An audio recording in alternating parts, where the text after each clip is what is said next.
وہی نکالیں اور جو اس کے مستحق ہیں ان تک پہنچائیں۔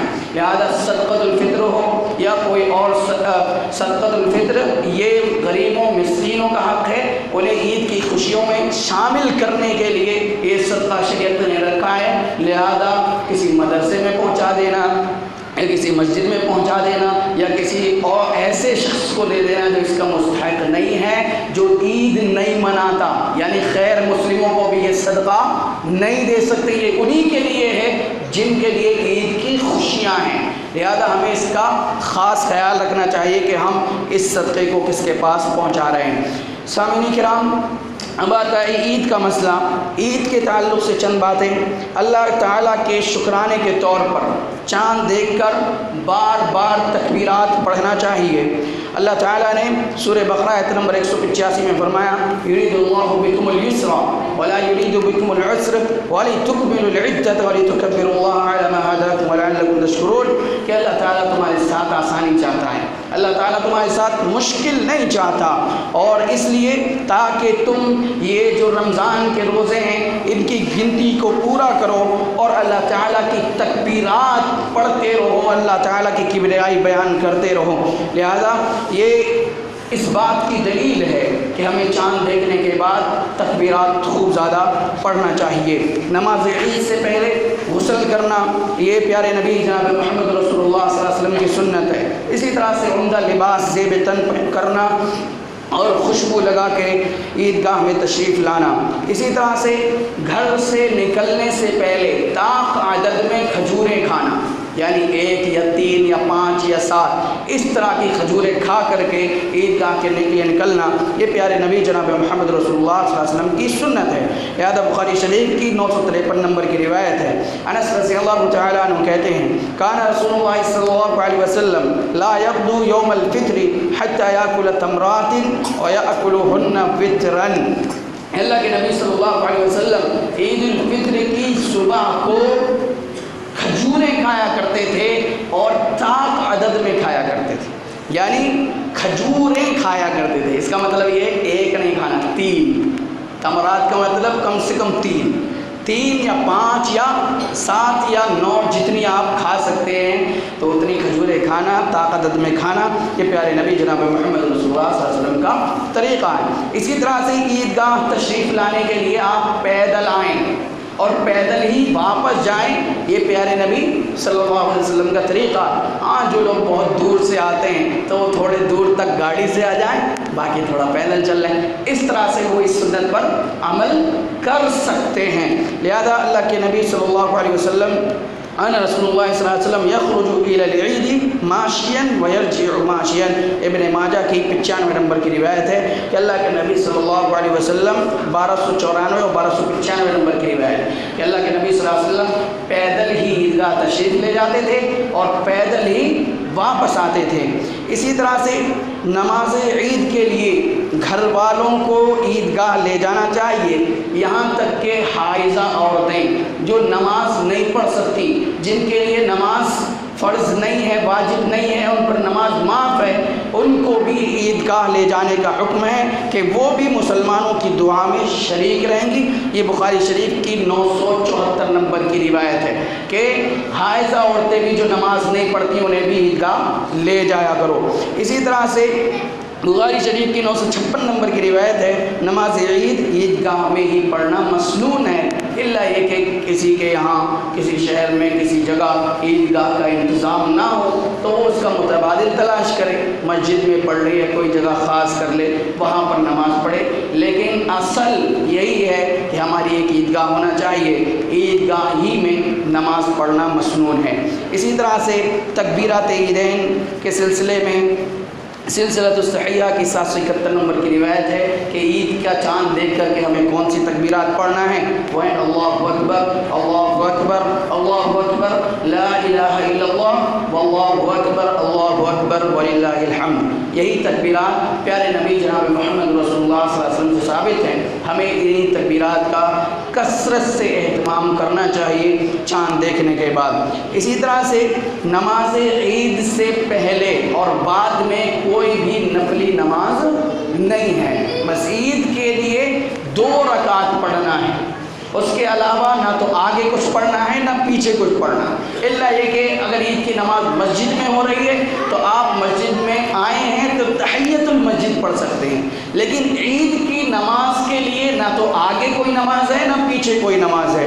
چنانچہ مسلم شریف بخاری شریف کی 989 نمبر کی روایت ہے، عبداللہ ابن عباس رضی اللہ تعالیٰ عنہ کہتے ہیں ان النبی صلی اللہ علیہ وسلم خرج یوم الفطر فصلی رکعتین لم یصلی قبلها ولا بعدها، کہ اللہ کے نبی صلی اللہ علیہ وسلم عید کے لیے تشریف لے گئے، آپ نے 2 رکعت نماز پڑھی، نہ تو اس سے پہلے کوئی نماز پڑھی اور نہ ہی اس کے بعد کوئی نماز پڑھی۔ تو عید کے دن عید کی 2 رکعت کے علاوہ کوئی دوسری اور نماز نہیں ہے کہ کوئی سوچے کہ میں عید کی نماز کھڑی ہونے سے پہلے آ گیا ہوں تو اور کچھ جتنا موقع ملے میں سنتیں پڑھتا رہوں یا بعد میں پڑھتا رہوں، تو ایسی کوئی روایت یا ایسی کوئی سنت پیارے نبی صلی اللہ علیہ وسلم سے ثابت نہیں ہے۔ اسی طرح سے عید کی نماز کے لیے نہ تو کوئی اذان ہے اور نہ ہی کوئی اقامت ہے۔ تو یہ عید الفطر کے آداب ہیں، ہمیں چاہیے کہ ہم ان آداب کا خیال رکھیں اور یہ جمعۃ الوداع کے تعلق سے جو بدعتیں اور گمراہیاں اور جو تصور یہ جو بدعقیدگیاں